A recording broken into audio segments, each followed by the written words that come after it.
Hello and welcome. I'm Alison van Diggelen. I'm host of the Fresh Dialogues interview series, and I am delighted to present this outstanding panel of aviators, entrepreneurs, and writers.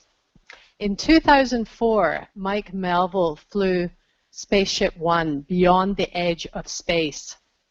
It was the first commercial spaceship to ever do that.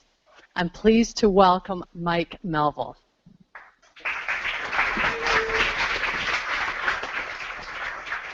Now, of course, Mike didn't do it alone. He was part of a team. There was a secret team working in the Mojave Desert. And they had a young engineer who was actually the lead engineer in his mid-20s at the time. His name was Matt Stinemetze. Matt is here with us today. Thank you for joining us. The SpaceShipOne team was competing for the X Prize. That was the brainchild of Peter Diamandis.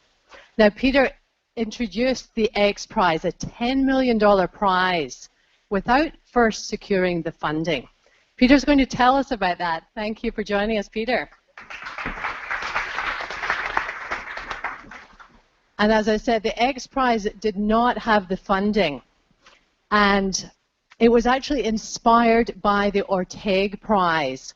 That was won by Charles Lindbergh in 1927. He flew solo between New York and Paris. Many years later, his grandson, Erik Lindbergh, retraced his grandfather's flight and helped rescue the X Prize. Erik Lindbergh is here with us today.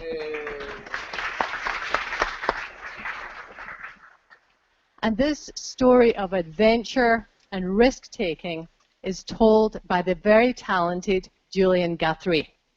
She is an author and journalist based in the San Francisco Bay Area, and her latest book is called How to Make a Spaceship. Julian, thank you for joining us. So I'd like to start with you, Julian. Everyone on the panel today is a risk taker, but you're a risk taker too, even though you didn't go into space. You risked a year and a half of your life. You decided, I'm going to devote a year and a half of my life to tell this story. And it's not an easy story to tell. It's rocket science, for goodness sake. So tell us, what was your inspiration? What made you decide this is a story worth telling and I'm the one to tell it? Thank you for that great introduction. So I think, like many of us here, that I am most comfortable, and this is counterintuitive, when I'm in way over my head and when I'm really challenged by a topic. And this one was one I didn't know very well. When I met Peter Diamandis, we started talking about the X Prize, and I was really captivated by this use of an incentive prize to really galvanize change. I learned of Peter's story, which was remarkable, this complete space geek. You're going to hear about that more a little later, and about these other individuals who found a way against all odds to make history. I started learning about Mike Melvill and Erik Lindbergh and Matt Stinemetze and Burt Rutan and all of these innovators and kind of all of these mavericks who were trying to do something remarkable, trying to do what only the world's largest governments had done before. So I was drawn into it for the personalities, for the goals, for the challenges, and the fact that history was made and an industry was launched. So Peter, I'd like to go to you next. We're here at Google. At Google, they try to nurture a very entrepreneurial mindset, and I'd love you to share what you learned about perseverance and persuasion. You were in the desert for many years before you secured that funding. Can you share some stories about your tenacity and perseverance and how that's so important to get an entrepreneurial venture like the X Prize off the ground? Sure. So I wasn't in the desert anywhere near as long as you were, Mike. And Sally. That's right. You guys lived there for far longer. So I've been a space cadet since my earliest age. Apollo and Star Trek were sort of my mantra. Apollo showed what we were doing right now, and Star Trek is where we're going to go. And there was a disconnect between my vision of the future and what the world was actually doing. And I decided, as I have in my life many times, take that into my own hands. I read The Spirit of St. Louis, an amazing documentary written about Eric's granddad, and that inspired this idea of an incentive prize. And I thought it was going to be easy to raise the capital, and it wasn't. I mean, it's hard to say that, raising the capital was a hard part of the journey, but it was one of the hardest parts of the journey. And it was one where when you know you're doing something that is the right thing, if you're doing something not to make your mom or dad happy, if you're doing something not to make money, but it's like, when you know in your heart of hearts it's the right thing to do, hey pal, then you don't give up. And so for me, that was the not giving up. And it was a refusal, and you have to understand, I was hundreds and hundreds of no's into raising the $10 million. And it was sort of this insane, and at the end of the day, you get to yes by just surviving one more no. And for any project or any company or anything you're working on, if you know it's the right thing in your heart of hearts to do, then you will persevere against, so I call X Prize an overnight success after 10 years of hard work. So I'd like to go to Mike Melvill shortly, but first we'd like to set up the story. Mike Melvill did a very daring thing in SpaceShipOne, and Julian's book starts with the prologue, and she takes us into that dangerous flight. Shall I hold this for you while you read? I think I can manage. Thank you. Okay, so this is the prologue. This is in the Mojave Desert, June 21, 2004. Alone in a Spartan black cockpit made from carbon fiber and epoxy glue, 63-year-old test pilot Mike Melvill rocketed toward space. He had 80 seconds to exceed the speed of sound and begin the vertical climb to 100 kilometers, a target no civilian pilot had ever reached. The rocket motor burned liquid nitrous oxide in a form of solid rubber fuel, generating a violent 17,000 pounds of thrust that knocked him back into his seat and screeched like metal scraping metal. Wind shear rocked the plane 90 degrees to the left, and Melvill, right hand on the stick and feet at the rudders, tried to correct the problem, but trimmed the plane 90 degrees to the right, banking a full 180 degrees, a move bordering on aerobatics. I'm sorry he's reliving it now. He was off course by 30 miles, shooting nearly straight up and closing in on Mach 1, the chaotic, once mythical region around 700 miles per hour known to pummel planes and kill their pilots. There was a chance he would not, thank you, Peter, make it back alive. If he did, he would make history as the world's first commercial astronaut. Please, Lord, don't let me screw this up, Melvill said under his breath, paraphrasing the test pilot's prayer. It's powerful stuff. That certainly hooked me when I read the book. So, Mike, I would love for you to take us into the cockpit and describe how it felt when things started going wrong for you. You were hurtling back down towards space, having reached space. You were hurtling back down to Earth. Okay. It was a very, very scary moment, I can tell you. So it has two horizontal stabilizers, and you can see it on the mock-up you have here. And they are run by electric motors through gearboxes with a trim switch on top of the stick. And in order to pull the airplane, to try to get to space, you don't need to waste fuel going horizontally. You want to go vertically. So I pulled and pulled and pulled and trimmed until I ran one of the stabilizer motors up against a mechanical physical stop. Unknown to me, the motor in that thing was programmed with a microprocessor to shut down if it had an inrush of too many amps, which is what happened when it hit the physical stop.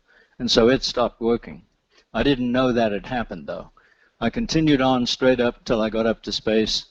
I threw some M&Ms out of my pocket around and let them float around in the cockpit. And I was kind of joyful at the time.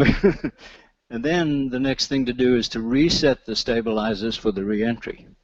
And so I went to reset them, and only one of them moved, and I could see it on the instrument panel that only one was moving. Now I had one all the way down and one all the way up, and I knew for a fact I couldn't survive that if I went back into the atmosphere. So I really had a feeling of extreme sadness, because I couldn't believe this thing was going to end so awfully. And so I just kept on hammering away at the trim switch and, wondering, thinking about my family and stuff. And all of a sudden, the 2-minute period, the cool-down period that was built into the software in the microprocessor, ran out of its time.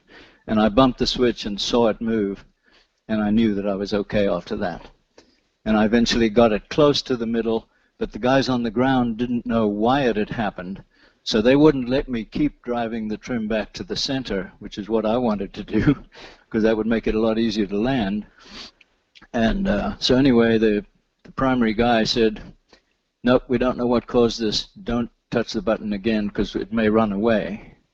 And so I have to obey orders. I'm just a just a bus driver anyway.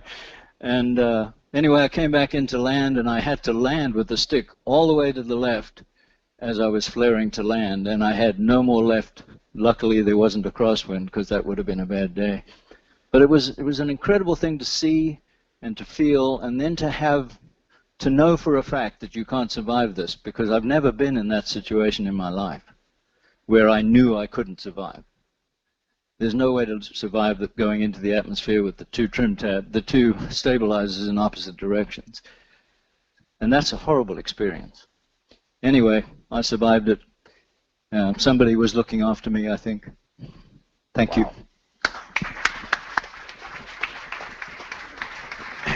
Matt, thank God it was a 2-minute and not a 4-minute reset time. Thank you for sharing that story, Mike. I'd like to go to you, Erik. You had a, maybe not quite as life-threatening, but you faced a very tough life challenge at one point in your life. You were questioning the meaning of life. You had a serious health condition. And Peter Diamandis coming into your life with the X Prize and the excitement around that. Can you explain that turning point in your life and how really the X Prize gave you or helped bring purpose back to your life? It's a very poignant story in the book. Well, I'm already tearing up from Mike's story. So, I grew up, and my whole sense of self was physical. I was a state champion gymnast. Anything I wanted to do, I could do. I could compete. If I wanted to train, I could win medals. And I lost that. I got diagnosed with rheumatoid arthritis when I was 21, and by age 30, I could barely walk with a cane. And when Peter and Byron Lichtenberg, astronaut, came and visited me with this crazy idea to do a $10 million prize for a private spaceship, I was like, huh, that's kind of crazy. And couldn't we spend that $10 million here on Earth more than, isn't it needed here more than in space? But they kind of got under my skin. And in that recruiting of me to participate, I really didn't have a life. I wasn't traveling, I wasn't working, and it gave me a purpose, an amazing purpose. And then working with all these entrepreneurs and crazy people, I'll say it again, Mike, who wouldn't take no for an answer and who figured out a way to make it happen has been the greatest gift of X Prize for me. Because, yes, I got sort of a second chance in life. But what it's taught me is that, I can be a part of a small team of people that changes the way the world thinks about spaceflight. And having SpaceShipOne hanging there or hanging in the Air and Space Museum, the real one next to the Spirit of St. Louis, empowered us all to think, okay, what else can we do? And that's, I've kind of set my sights back on aviation, and working on electric propulsion is that. But it's incredibly hard, but it's doable. And I'll just say one thing. I don't know if any of you, how old all you guys are, but we were using slide carriers with Kodak slide carousels to go do our pitches. and if you dropped it, the slides would go all over. And if you wanted to rejigger the PowerPoint presentation, you had to actually move it. It was kind of a So let's carry on this entrepreneurial mindset idea. I'd love to talk with you, Matt. You worked with Scaled Composites. You were the lead engineer on the team. Talk a little about that risk-taking, fail-fast mentality that helped you innovate and really make something that had never been made before at a fraction of the cost of Sure, NASA. absolutely. So my story, much like most of the engineers and the folks at Scaled, I saw Burt Rutan's weird airplanes in books when I was a little kid. And for those of you that know, the airplanes are kind of unique. They're maybe wrong. They look backwards and upside down. And so I don't want to say you show up at Scaled and there are no rules, because there are, and I'll get to that in a second. But it's very much like the mantra and the kind of way Burt taught us is that we just did things different because that was the way you learn. And so we screwed up a lot. I mean, a whole lot. Pretty much every day you'd come across something, you'd hit a bump in the road, but the way you dealt with it was just to go, okay, yeah, that was a mistake, we learn from it, we move on, and there was never any kind of, browbeating or Burt writing us because we screwed up. And so we didn't really have too many rules, and it was just very entrepreneurial, very innovative. Everything we did was kind of new, but we did have one rule, and I think that was work not just the hardest you can, but harder than you think you can. And that was kind of an expectation, and it was very real for us because, I love this guy. I mean, he's a friend. We were all friends there. I mean, we were very much a family, and so it was very real to us. The risk we took as a team. Every one of us knew what was on the line, and every one of us knew how important it was that I stay here tonight and get this done, that my buddy's on the line, and so it was just a very invigorating environment where things happen very fast, screw-ups happen very fast, and fixes happen very fast, and so just an amazing thing. And I gotta say, this whole SpaceShipOne thing, you could read the book and go, that's a neat story. Boy, that's interesting how they chose to edit that or stir that all together. But this stuff is all real. You read it in the book. This stuff all really happened, and it was just a blessed, amazing way that these people and a lot more people just kind of came together at the right place and time, the right talents, and everybody was just pulling in the same direction. And I think it was just unique, and all of us had an amazing opportunity to be a part of this. So thank you to you guys. And one follow-up question for you, Matt. The thermal protection recipe that you came up with, this is a real example of the craziness, in a way, of this maverick team in the Mojave Desert. Can you share that recipe? Yeah, I'll try to be quick. So it seemed like for years we were, spaceships have thermal protection. They come back from space and they get hot, so that's what you do. And so we were making thermal protection recipe after recipe, and they were literally lighting on fire and exploding and shooting sparks, and it was like some magical gunpowder fireworks mix, which is obviously not good for thermal protection. So I'm sure it'd be cool for Mike to look out and see sparklers out the window, but not the kind of idea to keep the spaceship to be safe. So we went around and around and around, and we frankly just ran out of time. And Burt, on a whim, just said, just put some body putty on it, just fare it in, we'll worry about it later. We can't do this anymore. We got a flight coming up. And I think it was the first supersonic flight or something like that. And so we put body putty on it, and so I thought, well, I ought to at least test this stuff. And so we went and tested it and was like, oh my God, it worked better than anything we had ever tried. It was just literally, we put it on because we ran out of time, and lo and behold, this stuff works. And so in classic Burt fashion, I walked in, I'm like, Burt, you're not going to believe this. This stuff works better than anything we've tried. He said, well, that's not going to work. He's like, this is a spaceship. It has to be high tech. You can't have thermal protection. This is just body putty. He's like, run down to the store and get some herbs and spices. And he literally said herbs and spices. And I'm like, what do you? And he's like, cinnamon and oregano and that kind of stuff. And so it's kind of like, that was just how Burt was. We're going to put herbs and spices in this to make it high tech, because you can't just have body putty for thermal protection. So yes, the red stuff on there is body putty with red dye, oregano, cinnamon. And actually, I didn't tell Mike this. I found a sample out of the warehouse here a few weeks ago, and if you scratched it, you could still smell the herbs and spices. So it's true story. That's such a great story. So Peter, I'd like to come back to you, and I'd love for you to share the story of your connection with Google. You came here, I think it was 2004, yeah, and made a connection with Larry Page. Tell us about that productive lunch. So the original connection actually was through a friend, Keith Powers, who knew one of the team members here, the marketing team, and pitched him the night before on having the Google Doodle have SpaceShipOne flying over the logo. And much to my surprise, that morning after the successful third flight of SpaceShipOne to space, Google changed the doodle. And I got invited to give a tech talk. This is November 2004. And after the talk, I was sitting there, and there's a line of people with questions. And the last person in the line was a guy wearing a black T-shirt and backpack. And it was Larry. And he goes, let's go have lunch. And so we went and had lunch.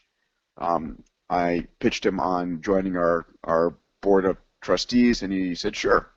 And I think we're still the only outside board he's on. Fast forward, 10 years later, one of our team members, Brooke Owens, had come to the team at Scaled and said, could we use the tooling at Scaled to make some replicas? And we actually had a bunch of high school and college kids make 5 replicas. And it was great to see this large place with 5 copies of SpaceShipOne. I have this photograph. It's like this SpaceShipOne production family. And we showed this at one of the board meetings, and Larry said, how much for one of those? And so I made up some price. He said, okay, and bought it. And then I've heard about the stories of getting it lowered in here with a crane. And anyway, it was fun. It's a great story. So, Julian, can you tell us a little more about what you're hoping the book will bring? What will bring to the reader? How it will inspire the reader? Happy to. Well, as a writer, first, my hope is that people just love it as a work of nonfiction. I hope it's also very novelistic in terms of the detail and how quickly you want to read it, and that I'll keep the reader up at night, who can't put down the story. But I hope that this story is, backtrack a little bit. So Peter was inspired to launch the X Prize through the gift of a book, through the spirit of St. Louis, as he talked about. And so my hope is really that, given the power of the possibility in books, is that this book also inspires the next generation.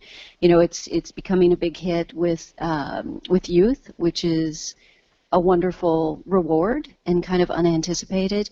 But I hope that people will take away inspiration, this sense of you have to persevere through hardship. Peter, as he alluded to, was said no to over 150 times as he was trying to get funding. So it's about grit, it's about tenacity, and following your instincts and pulling together a really great team. The title of the book, we thought a lot about how to make a spaceship. And I think that everybody here clearly, and many others, played a really instrumental role in making the world's first private spaceship. So small teams doing big things and figuring out a way to persevere to make your dreams a reality. So I hope that all of those things are super inspirational for people, in addition to just being a great story. I personally found it was an exceptional page turner. Even though it was about rocket science, I think you drilled into the personal stories, which made it really bring to life. We're going to open soon to the audience for questions. I've got a couple more questions just to give you some time to think about it. So going back to you, Mike, we're talking about risk-taking and leaps of faith. What was it that made you and your wife Sally decide to give up your regular jobs and join this Maverick team? Because it's something I think we could all learn from. Yeah, that was a turning point in our lives for sure. I was a machinist in Anderson, Indiana, running a Bridgeport mill, and I decided that I needed to get a pilot's license. And I eventually got a pilot's license, and then of course it was too expensive to rent a plane. So I found out about a place called Oshkosh, and I met a guy up there with big sideburns, and he was selling plans for an airplane. Now, I didn't know who in the world he was at the time, and I paid him $51 for a set of plans, went home and built a plane. And Sally helped me, my kids helped me. We were the first ones to ever complete one of Burt Rutan's aircraft. Oh, wow. And his very first design as a student in college. And the very vegan. And so when we got it all done, Sally's a pilot as well, we shared the legs because it didn't have very much fuel, so 2-hour legs was all you had. And we flew all the way to Mojave just to show it to Bert and say, hey, you know, here it is. And so we did, and we landed there, and he looked all over it, crawled under it, got in it, and said, can I fly it? And I said, sure, you know, you fly your own one. So he went out and flew it around, put it through its paces, came in, did 3 landings, landed and took us out to lunch and offered us a job. And so I thought there's no chance that Sally would ever think of moving out to this desert. And so I didn't say anything on the way home. And then she said, we ought to do it. This is an opportunity we really need to do. And she made the decision. The answer is listen to your wise spouse. Yeah. Let her bring it up. Right, right. So we did. In the audience today. So we did, and you know, we took our kids out of school, moved everything, sold the house, came out to Mojave, and the whole company at that time was Bert Rutan and Sally and I. And now it's 630 people. That's quite a legacy. And one other thing I want to bring up with you, Mike, you were 63 when you flew that SpaceShipOne up into space. Tell us about that. Because for all these youngsters in the audience, tell us about life beginning at 63. Right. No, the other pilots who were considered for the airplane, to fly the airplane, were much younger than I was.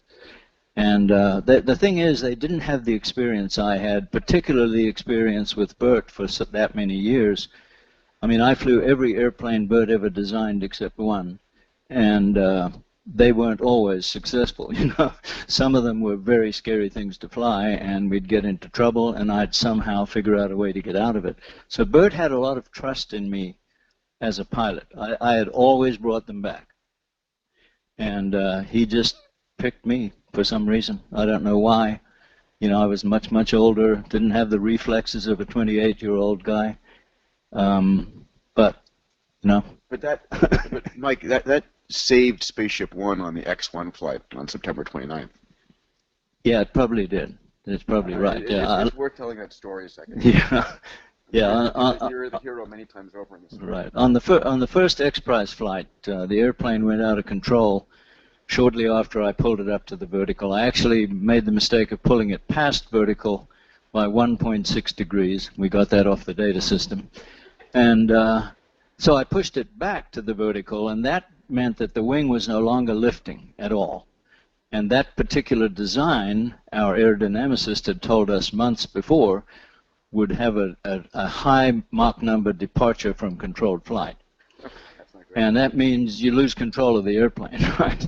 And he was absolutely right. At Mach 2.4, you know, approaching Mach 3, the airplane went out of control, and it started a very vicious, not a very smooth rolling maneuver that was horrifying, to say the least. And I couldn't fix that. I put the controls against the roll and held it as long as I could, and you know, I ended up making 29 vertical rolls at Mach 3. And climbed. Right. Another world record. And once I got out of the atmosphere and I was able to switch to the reaction control system, I ran that system completely out of gas as it stopped rolling. So I was lucky as hell again. Do you have any advice for people about just keeping their cool? Well, you know, as a test pilot, it's very important that you can keep your cool. You know, you're scared to death, but you know how to do all this stuff. I had a lot of experience. You know, I've got 155 types in my logbook, most of them experimental airplanes, and not always do they go well. And so I had dealt with problems before, and so I just tried to deal with them again. Great. Well, we'd like to open this up to questions from the audience. I'm not sure, do we have a mic? All right. Okay. So if you have any questions, just shout them out. Any questions? Okay, front row.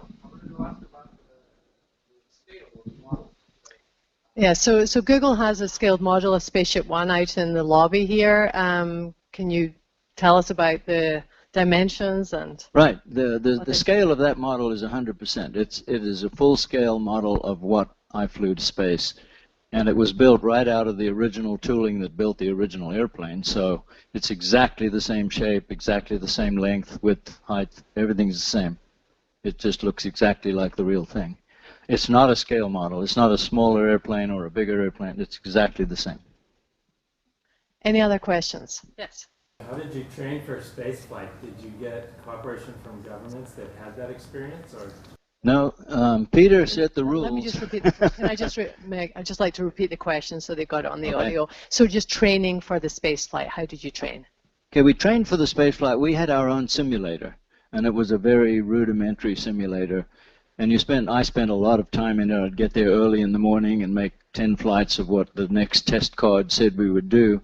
And then I'd do 10 more at lunchtime and 10 more after work. And I did this for 3 weeks before each flight. So I was very familiar with what I was going to do on the next flight. But because of the rules of the X Prize that Peter came up with, and maybe he could explain those better than I can, we weren't allowed to use any government help at all. Nothing. If we used the government to help us in any way, shape, or form, if we bought a rocket motor from them, or we even got advice from them, we wouldn't qualify to win the X Prize. Is that what Bert told you?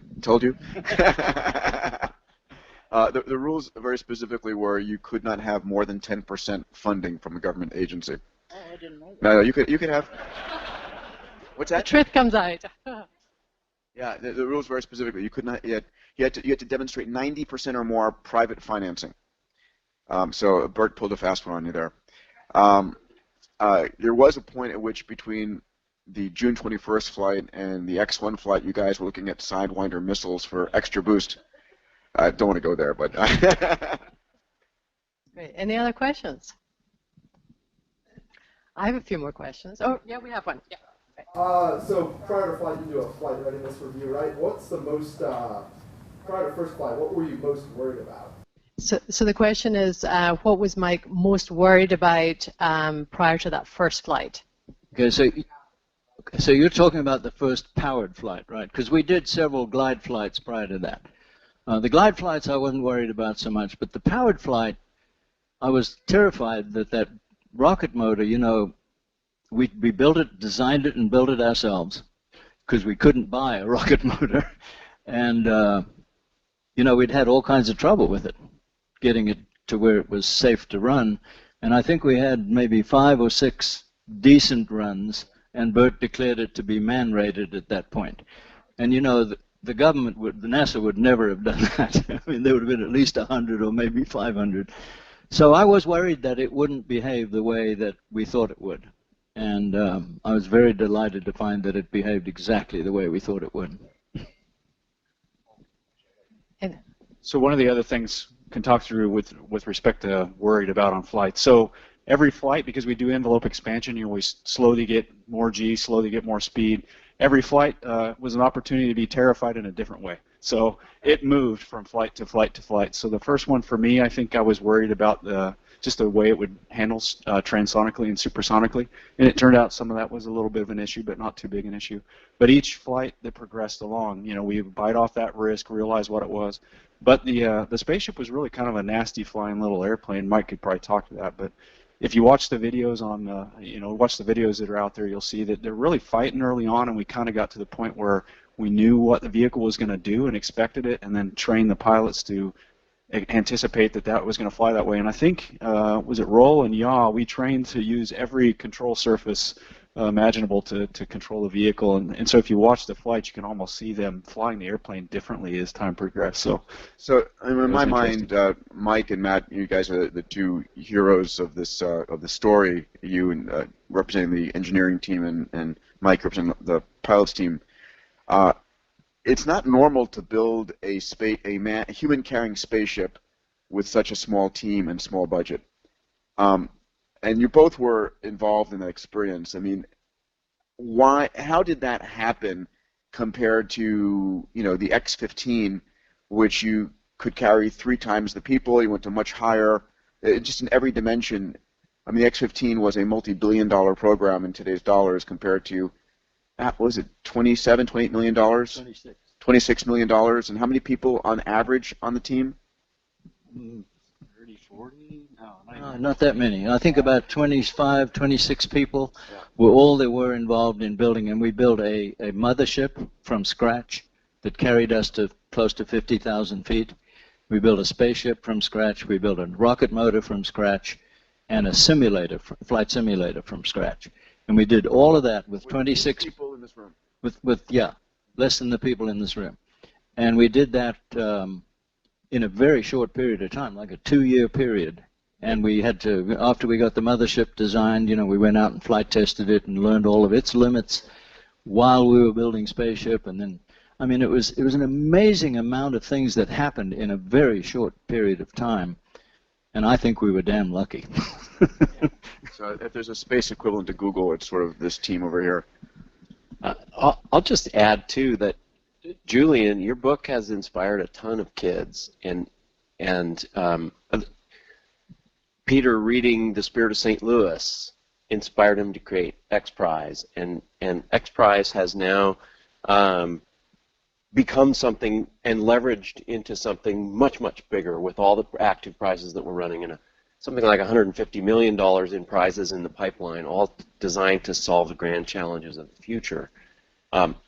It's all about leverage, and today, inspiration, and inspiring that spark of, oh, this is a problem. Well, how do we solve that? How do we solve it? Those are opportunities. Those are the big opportunities, represented by Google, represented by X Prize, represented by this book, this story of these characters. Peter, it might be great if you could give us an update on the Google Lunar X Prize. Where are we on that?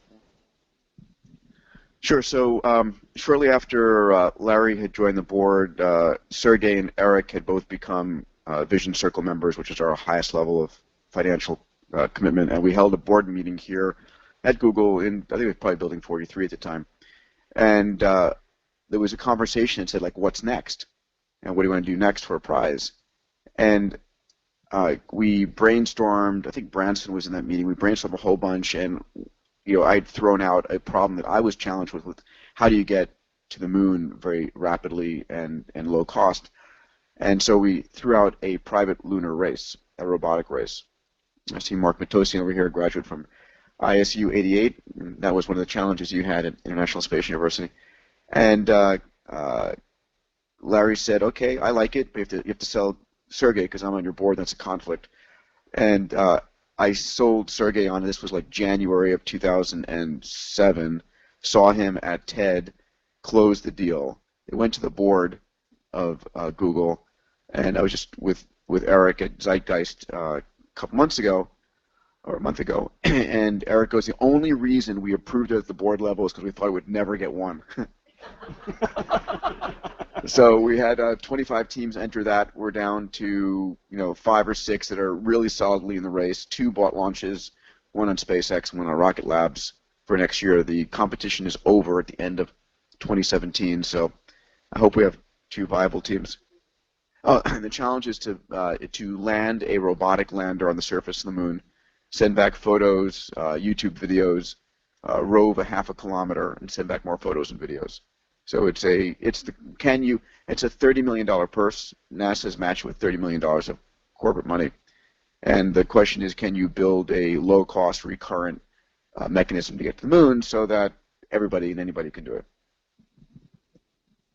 Okay, I think we've got one last question from the audience.